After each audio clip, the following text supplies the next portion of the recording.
Campus de Berkeley, California. Aquí, como en otros lugares, hace ya más de 10 años que empezó la lucha contra el SIDA. Pero a pesar de los enormes recursos empleados en esta batalla, la investigación atraviesa por un momento de duda. Algunos científicos han decidido cuestionarse todo de nuevo, empezando por lo que aparentemente se tenía como certeza inamovible: la responsabilidad del virus en el desarrollo del SIDA. ¿Y si los científicos se hubieran equivocado al señalar este virus como agente causante del nuevo síndrome? El mero enunciado de esta crucial pregunta hubiese sido impensable hasta ahora. Sin embargo, escuchen las razones que han conducido a estos científicos a formulárselas seriamente. Son el profesor de biología molecular Peter Duisberg, de la Universidad de Berkeley, y su colega Richard Stroman.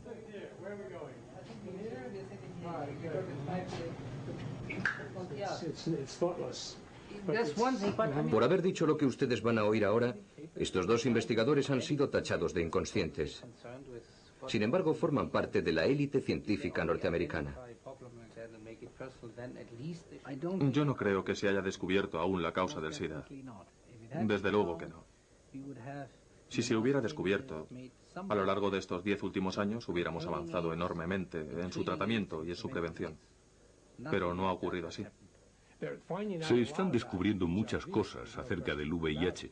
Esto no se cuestiona. Quiero decir que sabemos más del virus de lo que aparentemente necesitamos saber, pero no estamos descubriendo nada sobre el SIDA.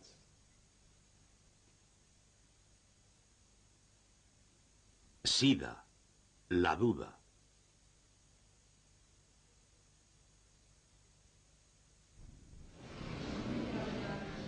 Abril 1984. El profesor Gallo anuncia que se ha conseguido identificar la causa del SIDA. La clase científica americana se congratula de esta gran victoria, hasta que se dan cuenta de que el virus, teóricamente encontrado en su laboratorio, proviene de otro lugar. Es aquí, en el Instituto Pasteur de París, donde el virus del SIDA ha sido identificado y aislado por primera vez por el equipo del profesor Montagnier. Terminada la polémica sobre el origen del virus, que mantuvo enfrentados durante un tiempo a Gallo y Montagnier, ambos científicos se ponen rápidamente de acuerdo en identificarlo como el causante del SIDA.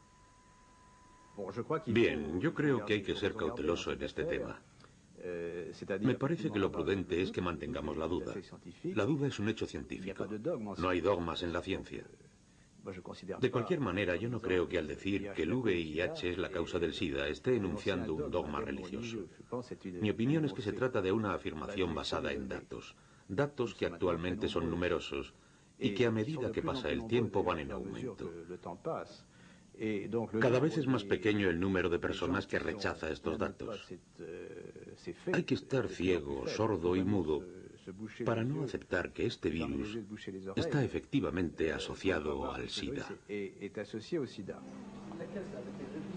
Al igual que el profesor Wayne Hobson que vemos aquí, todos los científicos del mundo coinciden en que el enemigo a combatir es el VIH.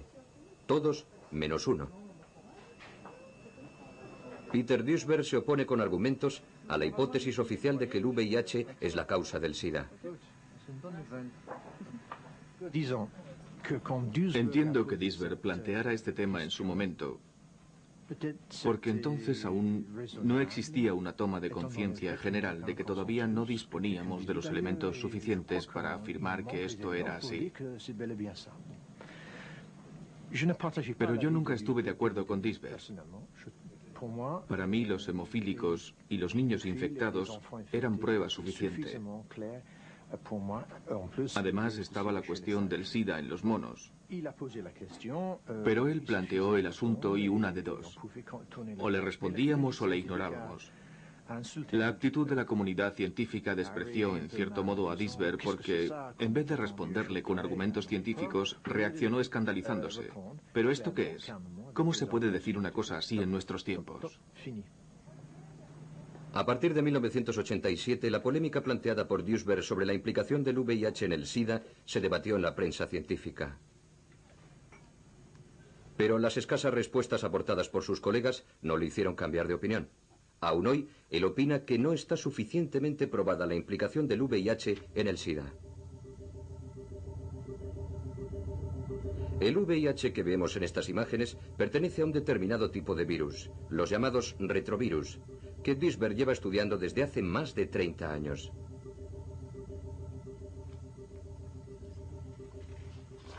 Él fue el primero que consiguió identificar y descodificar su estructura genética. En 1986, la Academia de las Ciencias reconoció la aportación de sus investigaciones. Desde entonces, Duisberg está considerado como uno de los más importantes especialistas en los retrovirus. He descubierto que los retrovirus no matan las células, ni provocan enfermedades, a no ser que sean extremadamente activos y numerosos en un animal, y probablemente también en el ser humano, aunque todavía en este último caso no lo hayamos comprobado. Pero aún no hemos encontrado un solo animal o ser humano que esté libre de la presencia de retrovirus. Todos los seres vivos albergan retrovirus idénticos al VIH. Están en estado latente, presentan la misma estructura genética, el mismo mecanismo de replicación, la misma tasa de mutación, idéntica transcriptasa inversa. Son exactamente iguales, pero no producen enfermedades. Son los virus menos dañinos que hemos observado jamás. Por eso, desde hace casi 20 años, muchos de nosotros estamos estudiando los retrovirus como posibles agentes productores del cáncer, precisamente porque no matan a las células. Duisberg aplica esto mismo al VIH y deduce que el virus del SIDA no puede destruir los linfocitos T4, que son las células que permiten al organismo luchar contra las infecciones. Aun suponiendo que pudiera destruirlas, se ha podido observar que el VIH infecta muy poco los linfocitos T4. Dicho de otra forma, existen muy pocas probabilidades de que pueda provocar daños importantes en el sistema inmunológico.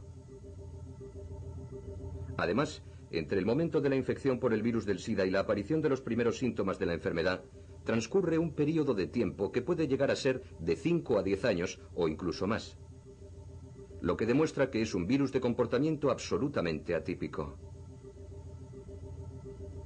Las enfermedades causadas por virus aparecen cuando muchos virus atacan a muchas células. Si un virus ataca una sola célula, la infección no es perceptible. Si una persona está infectada por la gripe, la sífilis, la gonorrea o un herpes, al cabo de 2 o 3 semanas aparecen los síntomas. O bien no se presentan nunca porque puede que el sistema inmunológico los reconozca y frene la infección.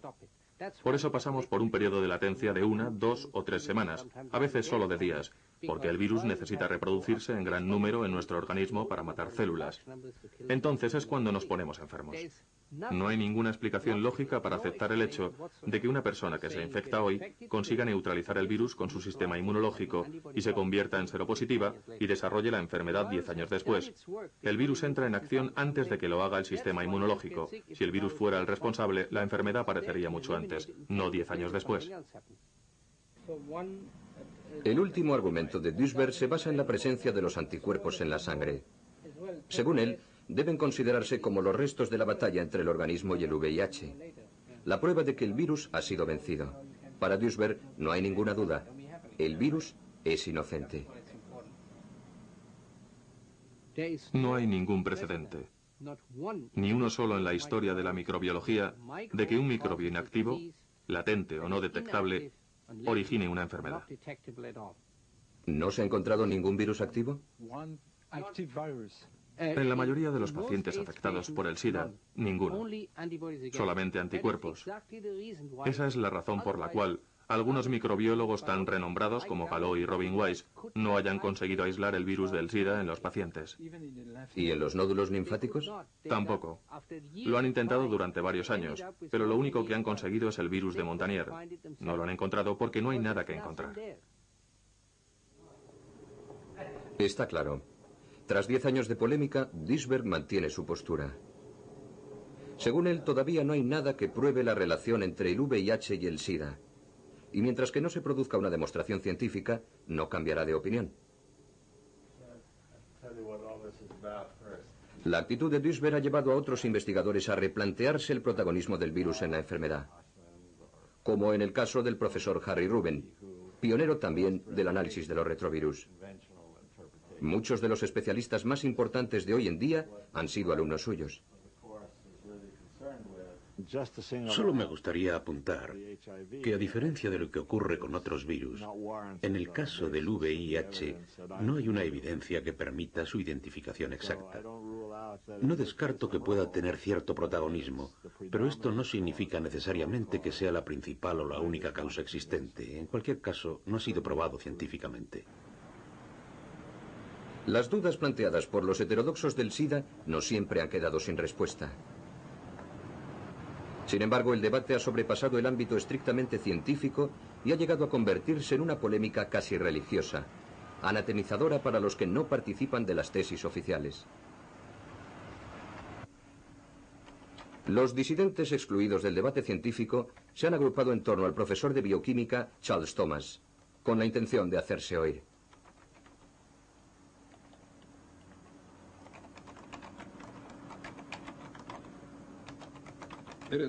La opinión generalizada entre la gente es que el causante del SIDA es un retrovirus conocido por VIH.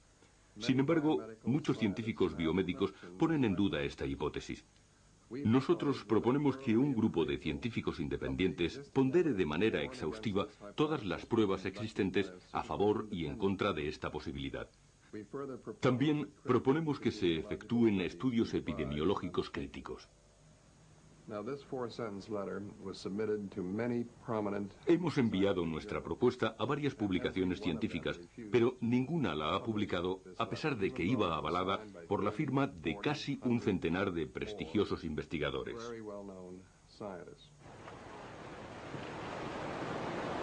Hasta el momento, 3 premios Nobel han manifestado públicamente sus dudas acerca de la tesis oficial. La bióloga Barbara McClintock, ya fallecida, el profesor Walter Gilbert, de Harvard, y por último, Kary Mullis, premio Nobel de Química en 1993, a quien vemos en la imagen. Actualmente reside en San Diego, en la costa de California. Kary Mullis es el inventor del APCR, un procedimiento que permite aislar y observar los genes ampliados de un microorganismo. Este descubrimiento ha revolucionado el trabajo de los científicos en todos los laboratorios del mundo y se ha convertido en un instrumento valiosísimo en la investigación sobre el SIDA, lo que ha llevado a Mullis a profundizar en este tema y a poner en duda determinados aspectos incuestionados hasta ahora. Yo intentaba encontrar unas referencias, es decir, los trabajos científicos que demostraran que el virus VIH era la causa del SIDA. Necesitaba estos datos porque estaba redactando un informe y tenía que citar estas referencias para poder decir, esto es así, como confirman tales y tales documentos. Pero no conseguía encontrarlos. En anteriores trabajos nunca había tenido el menor problema a la hora de buscar las fuentes científicas sobre las causas de algún fenómeno. Normalmente es fácil encontrar estos datos recurriendo a publicaciones especializadas. Se averigua quién ha estudiado determinado tema, qué descubrimientos ha realizado y cuál es su tesis de trabajo. Pero esta vez no fue así. Pregunté a todos los investigadores sobre el SIDA por qué opinaban que el VIH era la posible causa de la enfermedad. ¿Cómo tenían la certeza? ¿Con qué documentos trabajaban? Todos me contestaban, pues hay un montón de datos que lo avalan. Y yo les decía, ¿podría decirme exactamente cuáles? Yo estaba deseando encontrar lo que buscaba para terminar mi trabajo. Necesitaba esos datos para citarlos en mi informe sobre el VIH en la sangre. Solo quería eso. Solo quería documentar mis teorías y para ello necesitaba la prueba de que el VIH era la posible causa del SIDA. Pero no pude conseguirlo. Nadie me daba la respuesta. Siempre me contestaban que los papeles los tenían en la oficina y yo decía, bueno, pues envíeme esos documentos desde su despacho. Pero nadie lo hizo. Para Mullis, esta dificultad en conseguir las pruebas demuestra que la investigación se ha realizado sin respetar las reglas más elementales de la metodología científica. Mullis es de la opinión de que en el tema del SIDA todo se ha hecho con demasiada precipitación. La investigación, la divulgación pública, el intercambio de opiniones entre la comunidad científica y, por último, la conclusión a la que se ha llegado, que no es más que una verdad a medias.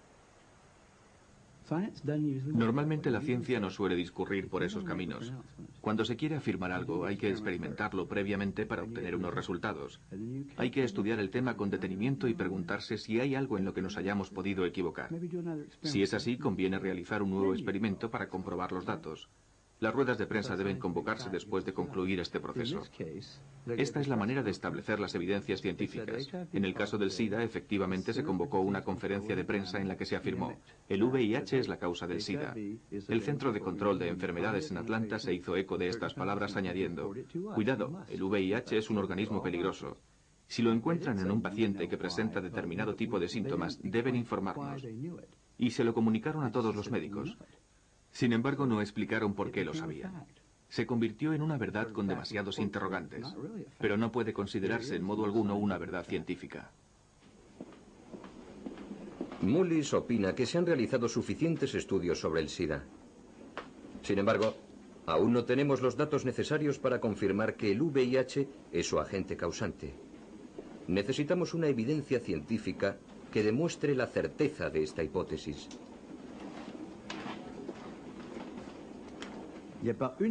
No disponemos de una evidencia científica. Solo hay un muestrario de argumentos. Permítanme un símil. Tenemos un culpable al que no hemos visto asesinar a su víctima. No le han pillado infragante, pero existen pruebas en su contra, manchas de sangre o lo que sea, y se le lleva a juicio. Y ocurre como en el caso del señor O.J. Simpson, que aunque hay ciertas evidencias que le inculpan, por distintos motivos el asunto toma un sesgo diferente. El profesor Montagnier dispone de un descubrimiento reciente que contradice los argumentos de sus adversarios sobre el estado latente del virus previo al desarrollo de la enfermedad. Dos artículos publicados en la revista científica Nature sostienen la teoría de que el virus no pasa nunca por un periodo latente.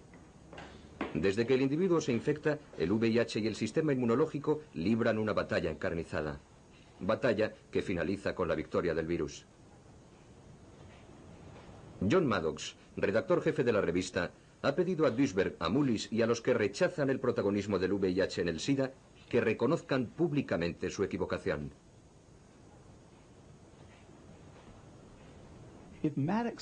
Si Maddox piensa que esos artículos prueban que el virus VIH provoca el SIDA, debería pegarse un tiro.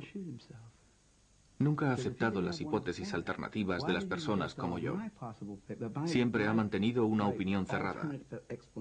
¿Por qué todo el mundo ha aceptado sin pestañear que este virus es el causante? Si hasta 1995 no se sabía el origen del SIDA, ¿por qué llevan 10 años actuando como si lo hubieran sabido desde el principio?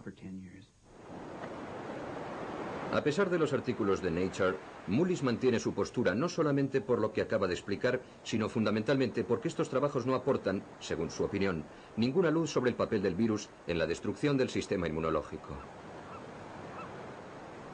Lo que, proviniendo de un premio Nobel, constituye una razón de peso. Estoy absolutamente convencido de que no es la causa del SIDA. Los hechos están ahí. Si queremos tenerlos en cuenta, demostrarán que el VIH no es el causante del SIDA. ¿Existe el SIDA? Todas las enfermedades que se asocian al SIDA existen. Muchas de ellas desde hace mucho tiempo. Pero nunca aparecían en las mismas personas a la vez, lo que parece indicar la presencia de algún tipo de síndrome. En realidad, si analizamos dolencias como la neumocistis carinea, el sarcoma de Kaposi y la aparición de hongos en la garganta, en la cabeza, en la cara y en las extremidades, descubriremos que todas esas afecciones tienen una causa determinada, pero que no siempre es la misma. No hay ninguna razón para creer que todas responden a la misma causa. El sarcoma de Kaposi.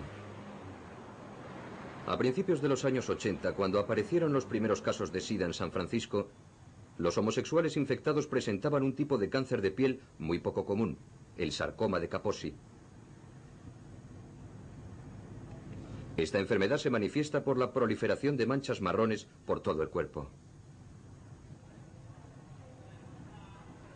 Para la mayoría de los especialistas, el sarcoma de Kaposi en los homosexuales contaminados por el virus se convirtió rápidamente en la marca identificativa del SIDA, su seña de identidad más evidente.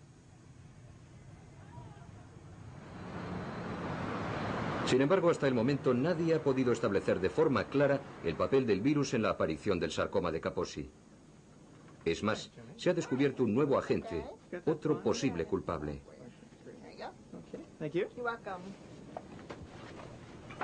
El doctor Harry Haberkos del Departamento de Drogas de Rockville, Estados Unidos, ha estudiado los efectos de las drogas.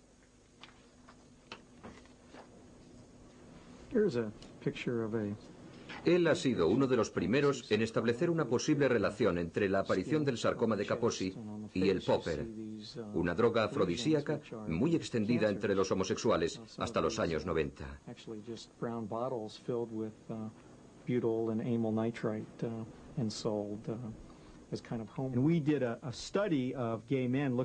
Hicimos un estudio entre los gays, analizando su comportamiento, sus hábitos sexuales, las drogas que tomaban, etc. Y descubrimos que los que padecían el sarcoma de Kaposi tenían patrones de comportamiento distintos a los que, por el contrario, desarrollaban neumocistis.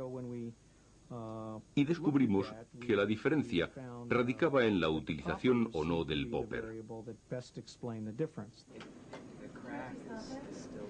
Ante esta evidencia, el Departamento de Drogas realizó numerosas campañas de prevención, advirtiendo del peligro del uso del popper en grandes dosis.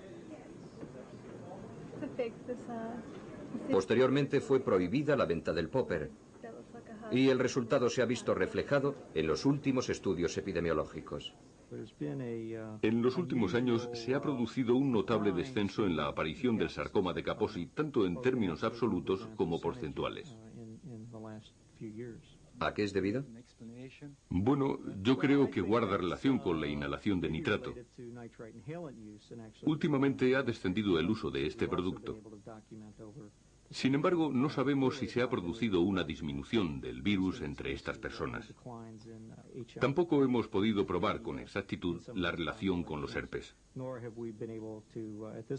Sin embargo, la epidemiología del sarcoma de Kaposi y la de la inhalación del nitrato en los Estados Unidos parecen íntimamente ligadas. Para ser exactos, hay que decir que el sarcoma también aparece en pacientes que nunca han utilizado el popper, así como en personas que no están infectadas por el VIH. Lo que demuestra que las cosas son mucho más complicadas de lo que se pensaba en un principio. El agente responsable no está muy claro. Sabemos que estos nuevos herpes han aparecido en algunos afectados.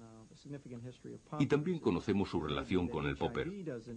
Puede que el VIH no tenga necesariamente que ver, pero lo que es seguro es que además del popper, tiene que haber otro agente responsable. El origen de la enfermedad sigue siendo incierto. Aunque el avance de las investigaciones apunta a restar protagonismo al virus VIH, en nuestros días el sarcoma de Kaposi sigue estando asociado a las enfermedades propias del SIDA. Nos encontramos en un punto muerto. Hasta ahora hemos creído en la ecuación VIH igual a SIDA. Pero si el virus no es la causa del sarcoma de Kaposi, nadie debería considerar el SIDA como una enfermedad nueva, y tampoco nadie debería creer en el VIH. Y ahora se olvidan de todo, menos del virus. Resulta que hasta el sarcoma de Kaposi no es una enfermedad del SIDA. ¿Por qué no nos olvidamos también de la neumonía? ¿Y entonces qué nos queda? Nada. Pasemos a otro tema, cambiando de escenario.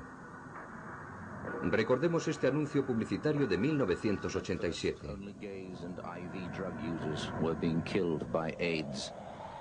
But now we know every one of us could be devastated by it. The fact is, over 50,000 men, women and children now carry the AIDS virus. That in 3 years, nearly 2,000 of us will be dead.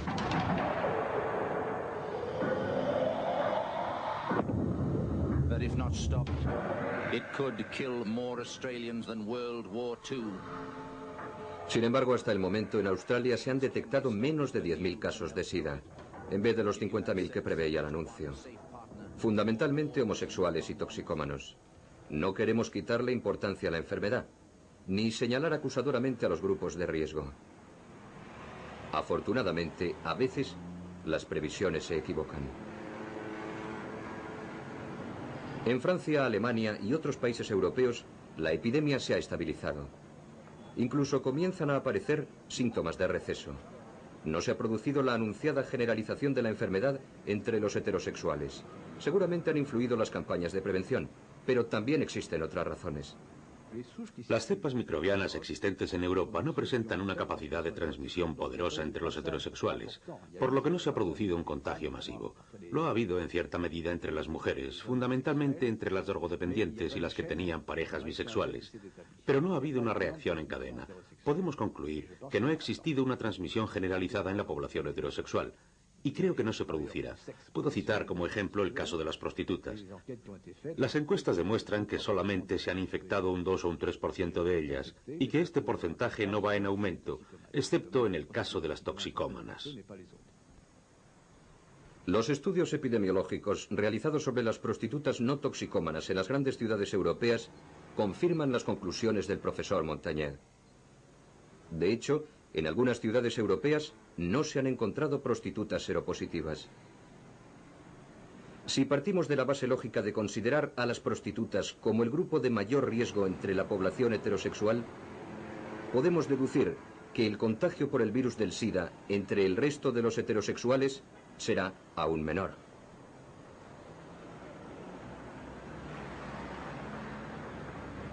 Debemos, por tanto, concluir que no se producirá una propagación del virus entre la población heterosexual. Los datos que posee el Centro Europeo para la Vigilancia del SIDA, organismo que dirige la mayor parte de los estudios epidemiológicos, no apuntan en esa dirección. El VT2 diferente del VT3. En general, es verdad que los homosexuales y los toxicómanos siguen siendo, 15 años después de la aparición de la enfermedad, los grupos más afectados. Mucho más que la población heterosexual. Pero esto no quiere decir que en el futuro no se produzca la propagación del SIDA a este otro segmento de la población. En realidad, estamos asistiendo a una difusión lenta y progresiva del virus, mucho menos fulminante que la de los otros dos subgrupos. La extensión de la enfermedad parece haberse estabilizado. Pero este fenómeno no debe hacernos bajar la guardia. Lo que ocurre es que el riesgo de contagio de los heterosexuales es menor y, por tanto, la epidemia se extiende lenta y dificultosamente. La amenaza del SIDA que ha planeado sobre Europa en los últimos 10 años parece haberse alejado para centrarse en África.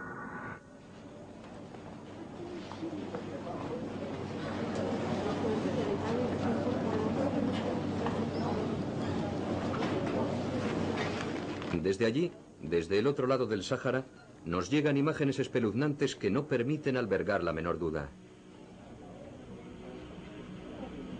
El SIDA azota a todos por igual: ancianos, jóvenes, mujeres y hombres. Según la Organización Mundial de la Salud, millones de personas están infectadas por el VIH. La epidemia se ceba en el continente. ¿Quién podría poner en duda la magnitud de la tragedia? En estos países, la polémica no se centra sobre el alcance de la enfermedad, sino sobre el nombre que debemos asignarle. África se muere, pero ¿de qué? Es verdad. Sé por experiencia que los test que se realizan aquí, muy sensibles y específicos, pierden eficacia al aplicarlos a sueros africanos. Ello es debido a varias razones. En primer lugar, los africanos padecen infecciones recurrentes o crónicas, como el paludismo, lo que provoca una tasa de anticuerpos anormalmente elevada. Por tanto, se pueden producir reacciones no específicas que den lugar a errores en los resultados, a falsos seropositivos en las pruebas de SIDA. También existe una enorme diversidad en las cepas africanas. Encontramos allí todas las variantes posibles del virus. Y en muchas ocasiones las pruebas no están convenientemente adaptadas. Por tanto, es necesario realizar un estudio exhaustivo. ¿Ponen en duda nuestras hipótesis los datos que llegan de África? No lo creo, porque todas las estimaciones han sido obtenidas mediante métodos diferentes y muestran un abanico de posibilidades. Basta visitar cualquier hospital de África para darse cuenta de que la mayoría de los pacientes padecen el SIDA.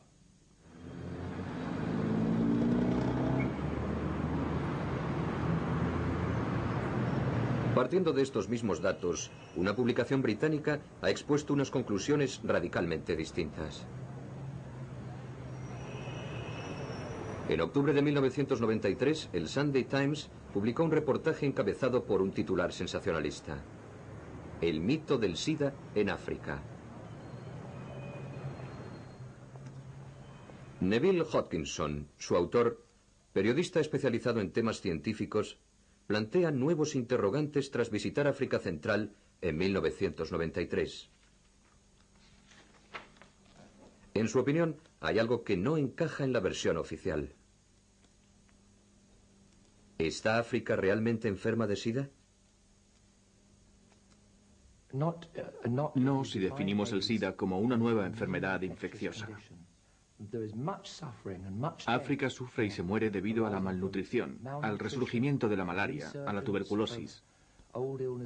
Muchas personas necesitan atención médica, pero no, yo no he encontrado ninguna evidencia que demuestre el surgimiento de una nueva epidemia. Neville Hodgkinson viajó por África durante varias semanas. Primero visitó Kenia, después Tanzania, luego Zambia y por último Zimbabue. Nos cuenta el miedo de los africanos al SIDA, más extendido que la propia enfermedad, y las razones que lo explican.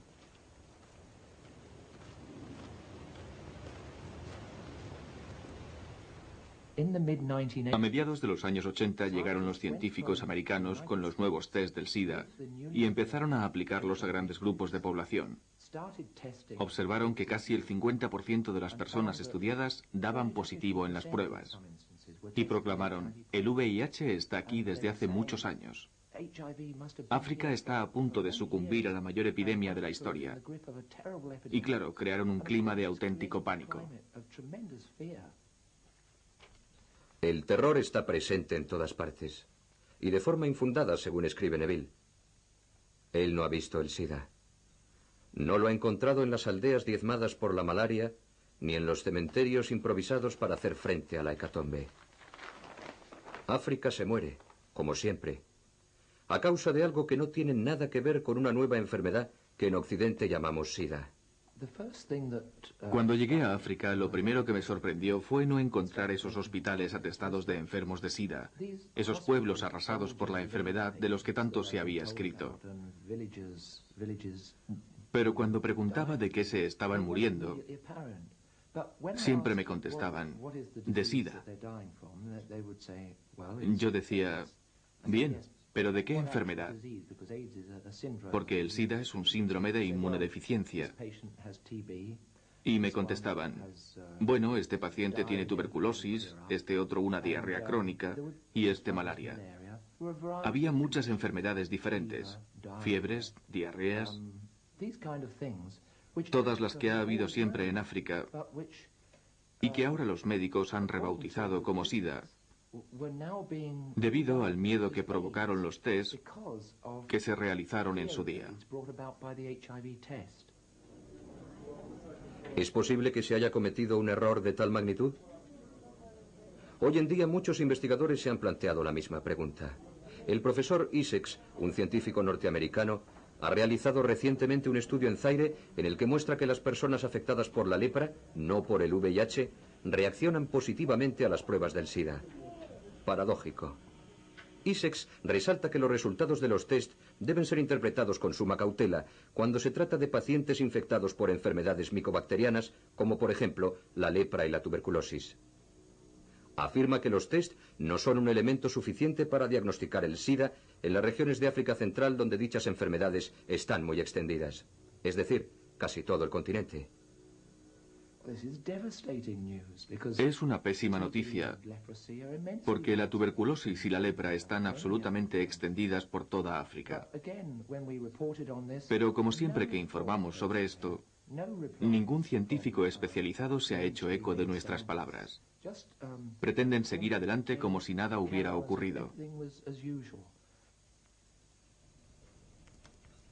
Hasta el momento, Hodgkinson no ha obtenido respuesta alguna.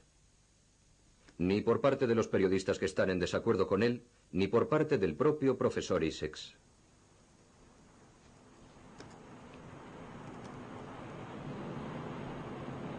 ¿Los test del SIDA son menos exactos de lo que se dice?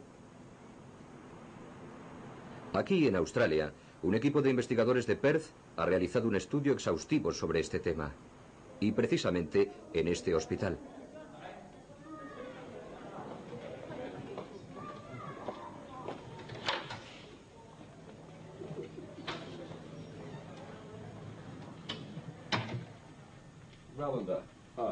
Tres investigadores han revisado prácticamente todo lo que se ha dicho y escrito sobre las pruebas del SIDA para intentar responder a esta pregunta.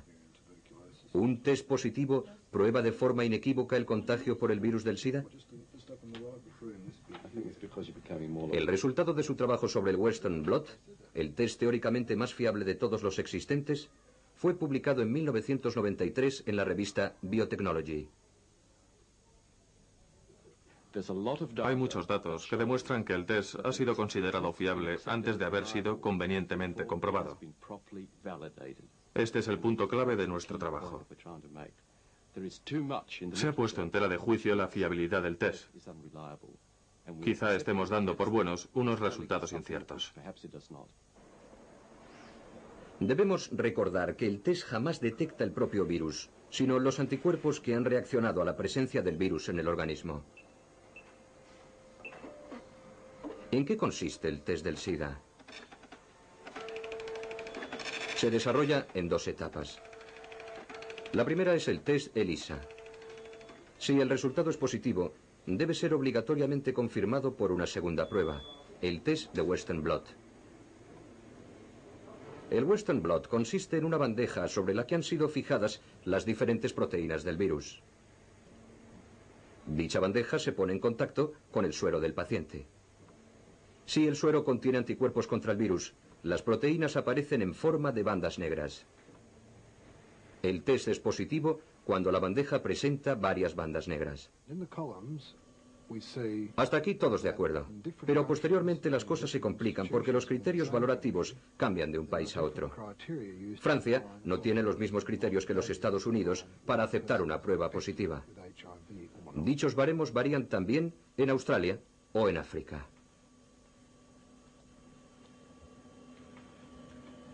En estas columnas podemos observar los distintos criterios que se emplean para definir un test Western Blot positivo, es decir, para establecer cuándo una persona está o no infectada por el VIH. Los criterios que se aplican varían en cada país e incluso en las distintas instituciones de un mismo país. Si aparecen dos bandas negras en el test de un paciente, sería considerado seropositivo en África y en algunos estados de Norteamérica, pero no lo sería en Australia, ni en otros estados americanos, ni en Francia. Si aparece una tercera banda, una P24, no será considerado seropositivo en Australia, ni en muchas partes de América, ni en Francia. Si aparecen cuatro bandas, tampoco se les considera infectados por el VIH, ni en Australia, ni en Francia. No puede considerarse infectada a una persona aquí y allí no. O se está infectado por el virus o no se está. Con estos criterios no vamos a ningún lado. No es fácil encontrar una explicación lógica a la arbitrariedad de estos baremos. Se deberían aplicar los mismos en todas partes. ¿No sería más sencillo y más seguro? Pero los laboratorios no son de la misma opinión. La sangre contaminada, dicen, sean cuales sean los criterios aplicados, reacciona positivamente y siempre aparecen todas las proteínas del virus. En ello radica la diferencia con la sangre no contaminada. Aunque se unifiquen los criterios, seguiremos teniendo el problema de la imposibilidad de repetir un mismo test. Es muy difícil hacer dos tests idénticos. Por ejemplo, este test de una misma sangre ha sido realizado por 19 laboratorios norteamericanos diferentes. Los mejores laboratorios, los más prestigiosos. Cada bandeja corresponde a un laboratorio distinto. En algunas aparecen varias bandas negras, en otras tan solo algunas. En la bandeja del centro, en la letra I, no aparece ninguna. Pero el suero pertenece a un mismo paciente infectado por el virus del SIDA. Los laboratorios australianos han detectado errores aún más graves. Para intentar explicar el porqué de estas enormes diferencias, me gustaría mostrarles el estudio realizado por los analistas norteamericanos. En 1991, el Diario Americano de Patología Clínica envió 101 muestras negativas, es decir, que no tenían bandas de sueros Western Blot, a 3 laboratorios distintos. En 67 muestras contestaron que no aparecían bandas. En 13 que aparecían bandas de distinto tipo. En una P41 y en otra P24. En 2 muestras P24, 32 y 41-120, lo que para muchos laboratorios se considera un resultado positivo. Sin embargo, todos los sueros eran negativos. Es decir, que el análisis de un suero puede resultar positivo en un laboratorio y negativo en otro. Los australianos opinan que los resultados contradictorios ponen en entredicho la validez del propio test, su capacidad para determinar si una persona está o no infectada por el virus, lo que los científicos denominan especificidad. La especificidad de un test asegura que el resultado sea positivo solo cuando el virus está presente en la sangre. Si el virus no está en la sangre y a pesar de ello hay un resultado positivo, el test no es específico. Los australianos han llegado a afirmar que los resultados positivos en las pruebas del SIDA no confirman de manera absoluta que una persona esté infectada por el VIH. Para comprobarlo, han realizado pruebas de SIDA a ciertos animales que no sufren la infección por el virus. Por ejemplo, a estos ratones, a los que se les ha inyectado sangre de otro ratón y se les han encontrado anticuerpos.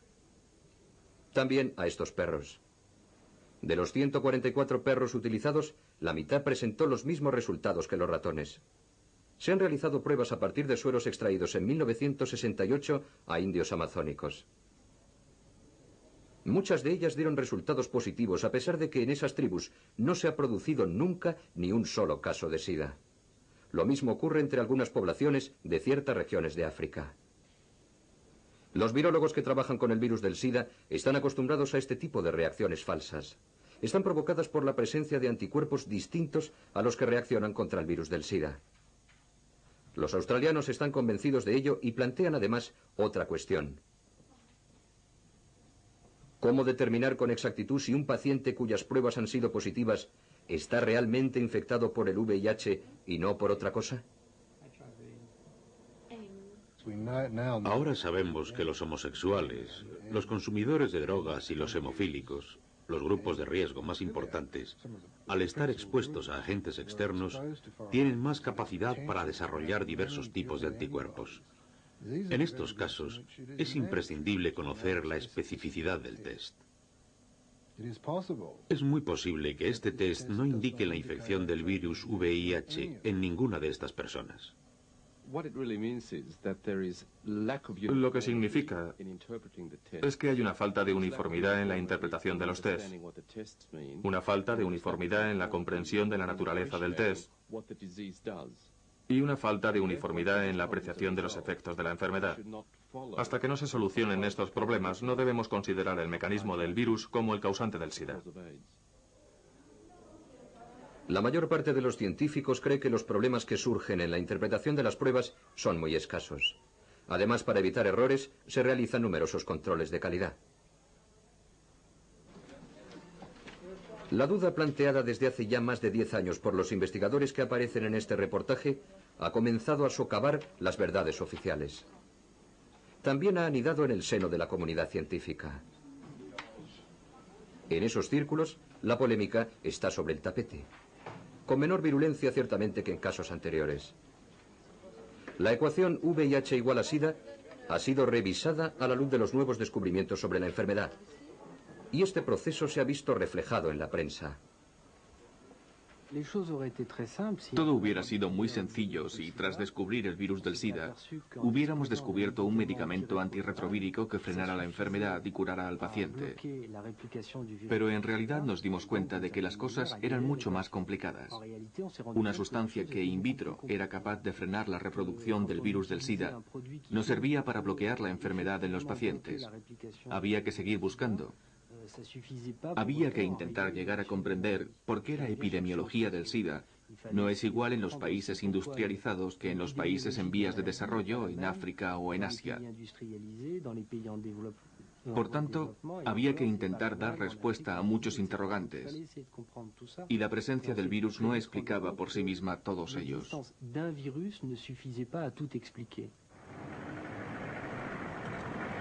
El propio Luc Montagnier, descubridor del virus, ha sido uno de los primeros en relativizar el papel del VIH y señalar la existencia de otros factores asociados al virus que desencadenan el SIDA.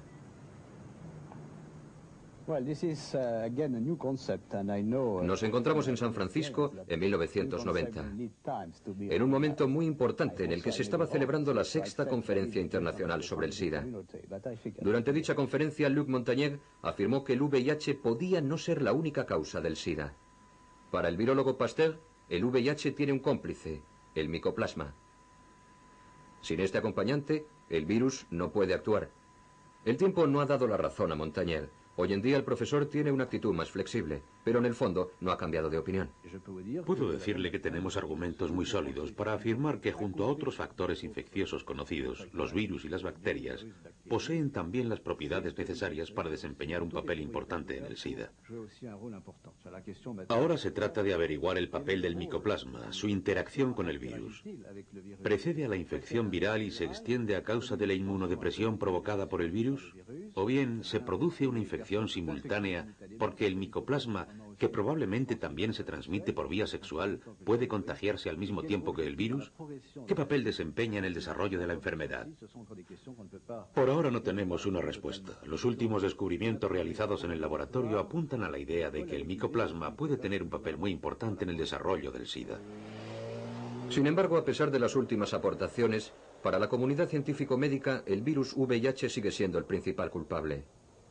Algunos científicos, como Duisberg y Rubin, que no comparten las tesis aceptadas por los investigadores de casi todo el mundo, se ven obligados a aventurar nuevas hipótesis. A buscar nuevos culpables, con sus escasos medios y con la única ayuda de la certidumbre basada en la experiencia adquirida en sus campos de investigación. En todo el país, en todos los pacientes de SIDA, no se ha realizado ni un solo estudio científico sobre los efectos a largo plazo de las drogas inyectadas o inhaladas. No se ha llevado a cabo ninguno. Aunque ya han muerto 150.000 afectados por el SIDA, que eran consumidores de drogas intravenosas. 250 que inhalaban popper, tomaban anfetaminas, y que murieron o enfermaron de SIDA debido al consumo de estas drogas. Básicamente, mi opinión es que hay muchos factores coadyuvantes y que el VIH puede ser uno de ellos. No descarto esa posibilidad, como tampoco descarto el papel de las drogas y de otros hábitos de vida. Las drogas intravenosas y otros agentes de contagio, e incluso la intervención de otros microorganismos. Esta hipótesis puede resultar sorprendente, pero cuando menos merece ser científicamente argumentada. Pero esa es otra historia. Nuestro objetivo es demostrar que existen varios puntos oscuros en torno a las causas del SIDA y que, por prudencia, se debería prestar atención a todas las posturas, a todas las hipótesis, hasta las más inquietantes. Nos gustaría que el siguiente testimonio fuera algo más que una simple aportación. Nos referimos a Daniel Kosland, antiguo redactor jefe de la revista Science. Escuchemos sus palabras. Seguiremos debatiendo sobre la causa del SIDA hasta que consigamos curarlo. Hasta entonces, siempre habrá personas que digan que no vamos por buen camino, que deberíamos intentarlo por otras vías.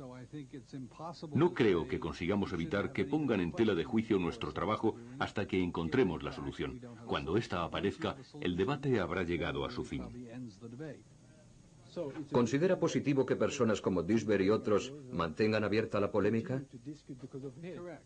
Sí, absolutamente.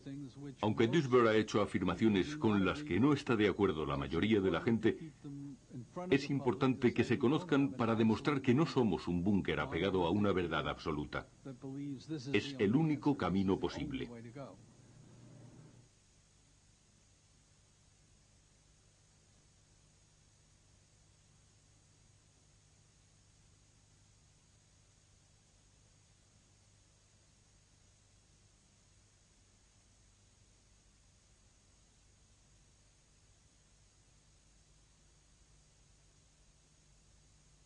suficientes. Son los virus menos dañinos que hemos observado jamás. Por eso, desde hace casi 20 años, muchos de nosotros estamos estudiando los retrovirus como posibles agentes productores del cáncer, precisamente porque no matan a las células.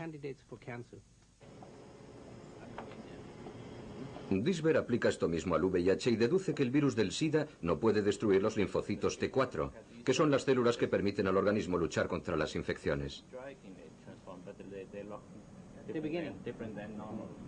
Aun suponiendo que pudiera destruirlas, se ha podido observar que el VIH infecta muy poco los linfocitos T4.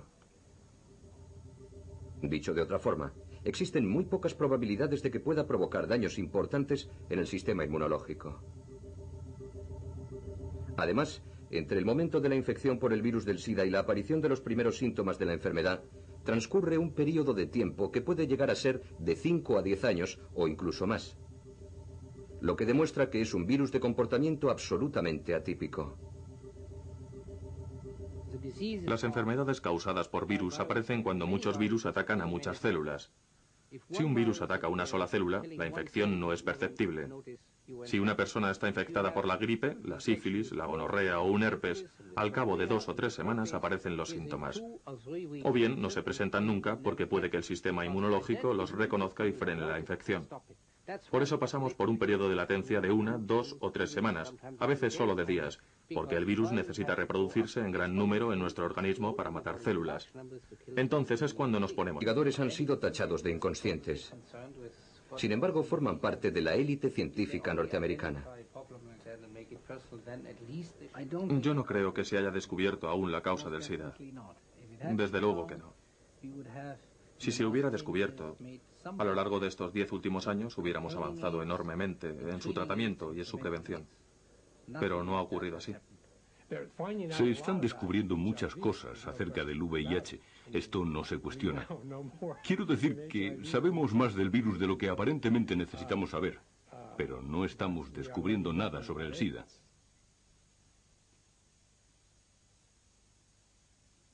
SIDA, la duda.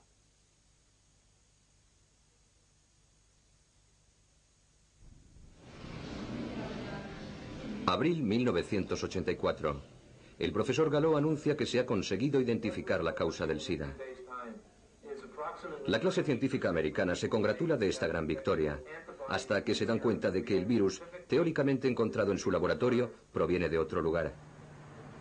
Es aquí, en el Instituto Pasteur de París, donde el virus del SIDA ha sido identificado y aislado por primera vez por el equipo del profesor Montagnier. Terminada la polémica sobre el origen del virus, que mantuvo enfrentados durante un tiempo a Gallo y Montagnier, ambos científicos se ponen rápidamente de acuerdo en identificarlo como el causante del SIDA. Bien, yo creo que hay que ser cauteloso en este tema. Me parece que lo prudente es que mantengamos la duda. La duda es un hecho científico. No hay dogmas en la ciencia. De cualquier manera, yo no creo que al decir que el VIH es la causa del SIDA esté enunciando un dogma religioso. Mi opinión es que se trata de una afirmación basada en datos. Datos que actualmente son numerosos y que a medida que pasa el tiempo van en aumento. Cada vez es más pequeño el número de personas que rechaza estos datos. Hay que estar ciego, sordo y mudo para no aceptar que este virus está efectivamente asociado al SIDA. Al igual que el profesor Wayne Hobson que vemos aquí, todos los científicos del mundo coinciden en que el enemigo a combatir es el VIH. Todos menos uno.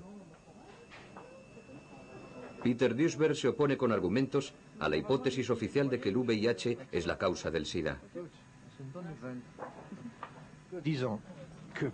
Entiendo que Duesberg planteara este tema en su momento, porque entonces aún no existía una toma de conciencia general de que todavía no disponíamos de los elementos suficientes para afirmar que esto era así. Pero yo nunca estuve de acuerdo con Duesberg. Para mí los hemofílicos y los niños infectados eran prueba suficiente. Además estaba la cuestión del SIDA en los monos. Pero él planteó el asunto y una de dos. O le respondíamos o le ignorábamos. La actitud de la comunidad científica despreció en cierto modo a Duisberg porque, en vez de responderle con argumentos científicos, reaccionó escandalizándose. ¿Pero esto qué es?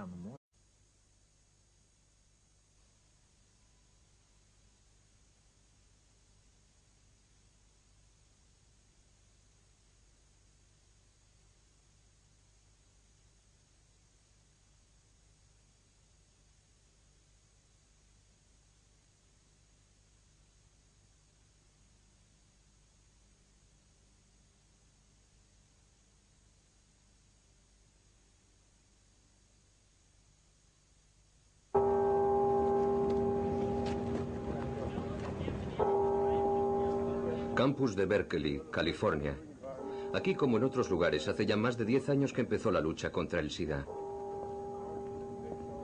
Pero a pesar de los enormes recursos empleados en esta batalla, la investigación atraviesa por un momento de duda.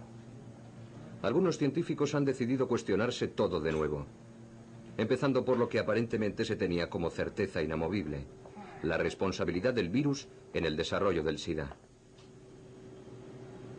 ¿Y si los científicos se hubieran equivocado al señalar este virus como agente causante del nuevo síndrome? El mero enunciado de esta crucial pregunta hubiese sido impensable hasta ahora. Sin embargo, escuchen las razones que han conducido a estos científicos a formulársela seriamente. Son el profesor de biología molecular Peter Duisberg, de la Universidad de Berkeley, y su colega Richard Stroman.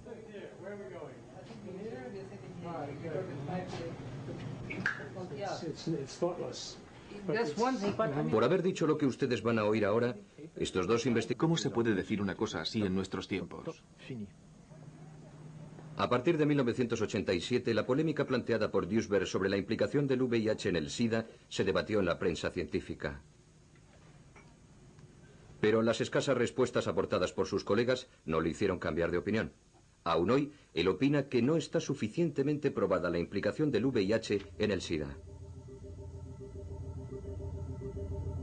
El VIH que vemos en estas imágenes pertenece a un determinado tipo de virus, los llamados retrovirus, que Duisberg lleva estudiando desde hace más de 30 años.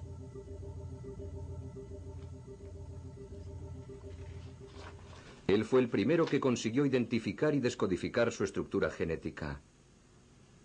En 1986, la Academia de las Ciencias reconoció la aportación de sus investigaciones. Desde entonces, Duisberg está considerado como uno de los más importantes especialistas en los retrovirus. He descubierto que los retrovirus no matan las células, ni provocan enfermedades, a no ser que sean extremadamente activos y numerosos en un animal, y probablemente también en el ser humano, aunque todavía en este último caso no lo hayamos comprobado. Pero aún no hemos encontrado un solo animal o ser humano que esté libre de la presencia de retrovirus.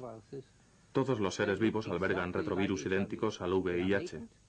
Están en estado latente, presentan la misma estructura genética, el mismo mecanismo de replicación, la misma tasa de mutación, idéntica transcriptasa inversa. Son exactamente iguales, pero no producen enfermedad.